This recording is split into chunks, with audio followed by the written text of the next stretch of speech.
네, 오늘 말씀은 날마다 죽노라. 우리 고린도전서 15장 31절에 사도 바울 우리 선배님의 고백입니다. 나는 날마다 죽노라.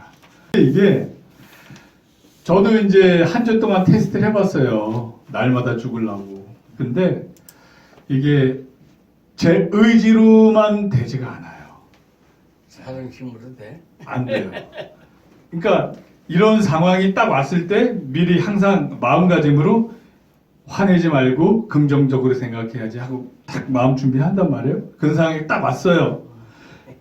날마다 죽노라. 나는 죽었다. 죽었다 하는데 와 억지로 참고 누르는데 이게 안 돼요. 방법은 딱 하나.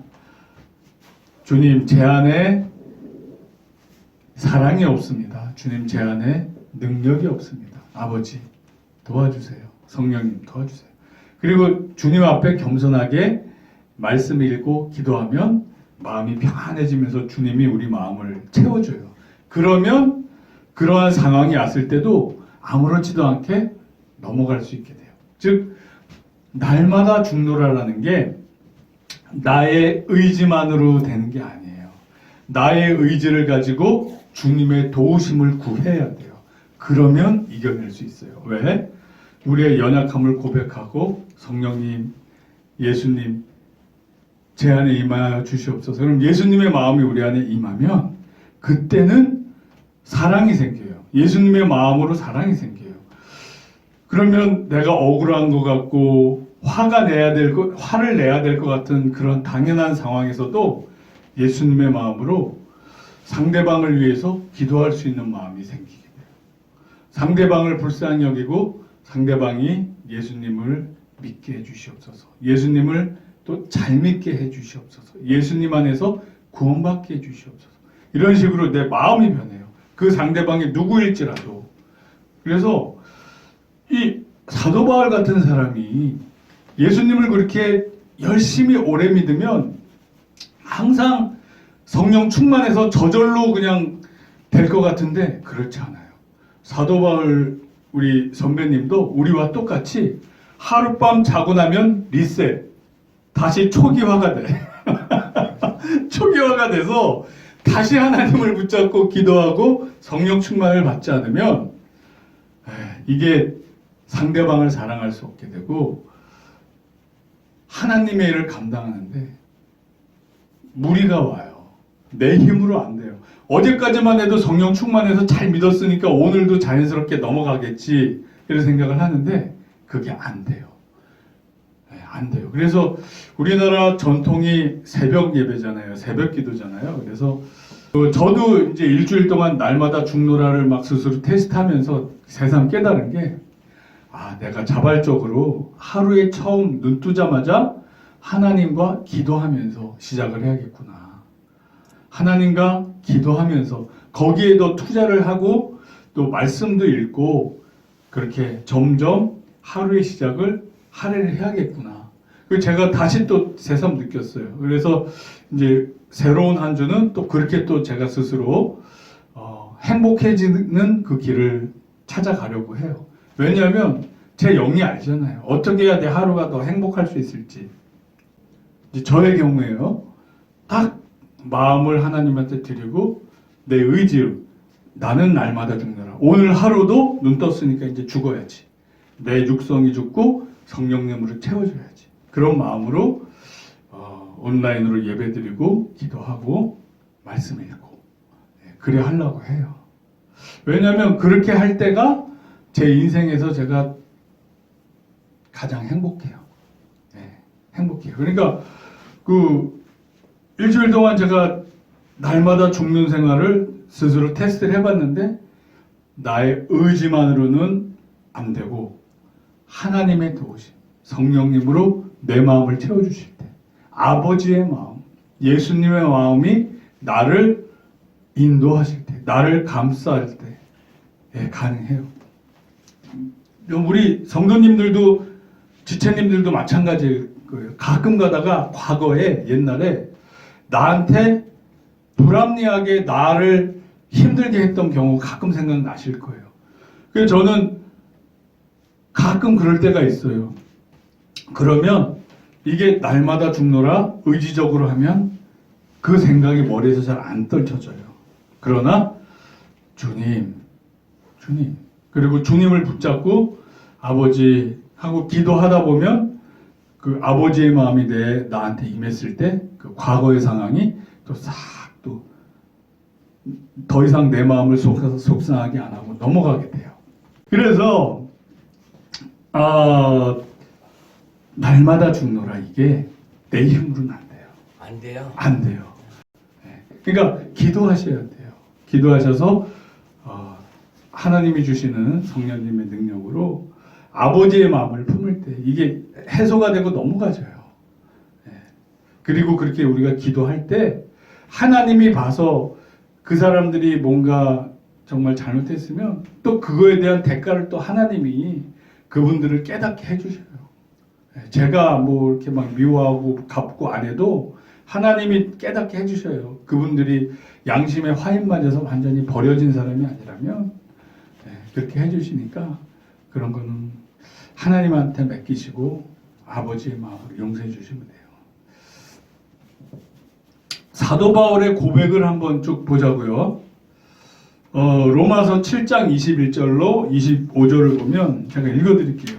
어떻게 사도 바울이 이렇게 고백하냐면 그러므로 내가 한 법을 깨달았노니 곧 선을 행하기 원하는 나에게 악이 함께 있는 것이로다. 사도 바울이 자기는 선하고 싶지만 악이 자기한테 있는 걸 고백을 하는 거예요. 우리하고 똑같아요. 우리도 날마다 죽노라 선을 행하고 싶지만 내 힘만으로는 안 된다는 거. 사도 바울이 똑같은 고백인 거예요. 내 속사람으로는 하나님의 법을 즐거워하되 내 지체 속에서 한 다른 법이 내 마음의 법과 싸워 내 지체 속에 있는 죄의 법으로 나를 사로잡는 것을 보는도다.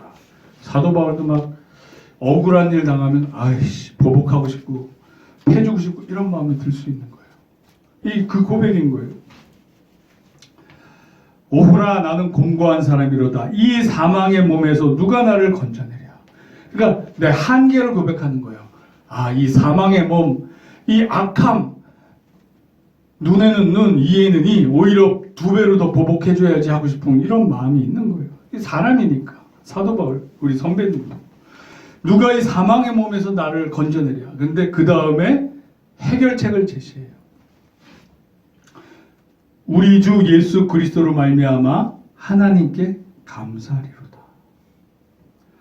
우리 주 예수 그리스도로 말미암아 하나님께 감사하리로다. 그러니까 자기 스스로는 어쩔 수 없지만 우리 주 예수 그리스도로 말미암아 하나님께 감사하리로다. 예수님을 믿고 기도하고 예수님을 의지할 때 이제 거기서 이제 내가 구원받고 벗어나는 거예요. 그런즉 내 자신이 마음으로는 하나님의 법을 육신으로는 죄의 법을 섬기노라. 어쩔 수 없지만 나는 날마다 죽으면서 예수님의 법을 따라가는 거예요. 그래서 저와 우리 성도님들이 우리 믿음의 선배님의 고백이잖아요. 나는 공고한 자로다. 그리고 우리가 성령 충만하면 아무것도 아닌 일도 우리가 이렇게 영적으로 다운돼 있잖아요. 그러면 내 상처, 피해의식 이런 게 조금 누가 탁 찌르잖아요. 그럼 나도 모르게 그냥 탁 가시가 나와서 상대방을 찔러요. 우리는 연약해서 똑같아요. 누구나 다. 사도 바울이 마가와 함께 전도여행을 간단 말이에요. 바나바는 원래 착하고 성령 충만하고 성품이 좋은 사람이에요. 사도 바울은 약간 직진적이고 과격하고 좀 이런 스타일이에요.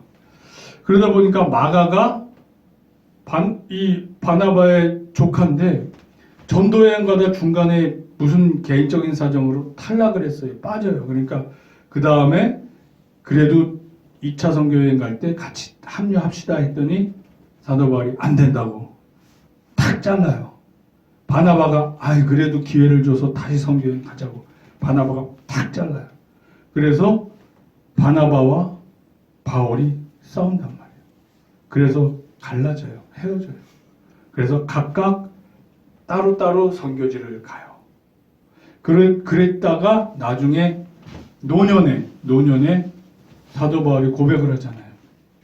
마가 요한이 나에게 필요하다. 마가 요한은 나의 동역자다. 마가 요한을 나한테 보내주시오. 서신서에 이렇게 쓰고 있단 말이에요. 그러니까 사도 바울 우리가 보기엔 대단하고 훌륭하신 분 맞지만 그도 휴먼이지 휴먼. 그도 그냥 사람일 수밖에 없는 거예요. 그도 혈기가 있어서 한 번 우리를 떠나가고 배신한 놈은 안 받아. 막 이랬어요. 그냥 품고 갈 수도 있잖아요. 그죠? 연약하고 어렸으니까 선교여행 중도 탈락할 수도 있는 건데 그냥 품고 못 가고 한 번 탈락한 놈은 그냥 탈락시켜야 돼. 그리고 탁 그랬다가 나중에 가서 이제 산전수전 공중전 다 겪고 좀 품이 더 넓어진 거죠. 그리고 마가 요한도 한때는 실족해서 예수님 믿다 이렇게 실족도 했지만 그 이후에는 또 믿음 생활 계속 잘해서 믿음이 잘하니까 사도 바울이 동역자급으로 잘한 거예요. 그러니까 이제 이 사도 바울이 자존심 이런 거 안 부리고 노년에 깜빵에 있을 때 마가 요한을 나에게 보내달라. 나의 동역자고 나한테 필요한 사람이다. 예수 그리스도의 뜻을 나 대신 전할 수 있는 사람이다. 그 인정하고 받아들이고 그렇게 동역을 한단 말이에요.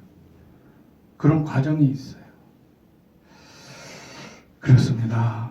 그래서 이 사도 바울 우리 믿음의 선배님도 이 사망의 몸에서 누가 나를 구원하랴. 자기가 자기를 봐도 의롭지 못하고 자기가 자기를 봐도 사랑이 없고 자기가 자기를 봐도 하나님에 대한 열심은 있지만 그래서 바나바가 아니었으면 사도 바울이 교회에 합류를 못했어요. 사실. 왜냐하면 원죄가 있잖아. 스데반 우리 집사님을 죽이는데 증인을 서서 죽였잖아요. 그 율법자가 증인을 서줘야 돌로 막 때려 죽이는 건데 그 옷을 자기 발 앞에 모아서 증인 서줘서 사람들이 스데반 집사님을 돌로 쳐 죽인 거란 말이에요. 그러니까 교회에 다니는 사람들이 그 내용을 다 알아요. 저 사람은 우리를 잡으러 다닌 사람이야. 왜 저 개장수들 보면 아무리 뭐 불도 큰 개들도 오줌 칠칠칠 싸듯이 교회 사람들은 사도 바울만 보면 어이구 우리 잡혀 죽는구나 이거 무서워했던 사람이란 말이에요. 그런데 자기가 예수 믿고 변화됐다고 막 오니까 믿을 수가 있어야지. 누가 보증을 해요? 가짜로 스파이로 속이고 들어왔다 우리 일망타진 시키려고 그러나 보다 이럴 수가 있어요. 사람 속을 모르기 때문에. 근데 바나바가 나서서 그러니까 영 분별이 된 거예요. 믿음이 좋으니까 성령 충만하고 착한 사람이라고 사도행전에 나오잖아요. 바나바가 하나님의 알려주시는 지혜로 사도 바울은 진실로 변화됐다. 그래서 안디옥 교회를 이렇게 인도할 때 사도 바울을 청빙을 해서 같이 동역을 해요. 그로 말미암아 안디옥 교회가 올바로 서고 영적 부흥이 되고 그 다음에 교회에서 인정을 하고 사도 바울이 선교사로서 전 세계를 누비길 수 있게 쓰임 받는단 말이에요. 바나바 아니었으면 그게 안 돼요. 그러면 바나바가 신앙의 은인이잖아요, 사실. 그럼에도 불구하고 바나바하고 싸워서 헤어져. 마가 요한 바나바가 자기 조카니까 그래도 좀 품고 갑시다. 아유 좀 믿음 약해서 좀 교회 빠질 수도 있지. 품고 갑시다. 그랬는데 사도 바울 안 돼. 선교 여행 가다가 탈락한 놈은 끝이야. 안 돼. 그리고 바나바랑 자기 은인하고 싸워갖고 갈랐을 정도로. 그래서 세상에 예수님 빼고는 완벽한 사람은 없다. 그렇지만 나는 날마다 죽노라. 예수님 닮아가는 삶을 살았어요. 그래서 저와 여러분들도 이와 같이 예수님 닮아가는 저와 여러분들이 되길 우리 주 예수 그리스도 이름으로 축원합니다. 아멘.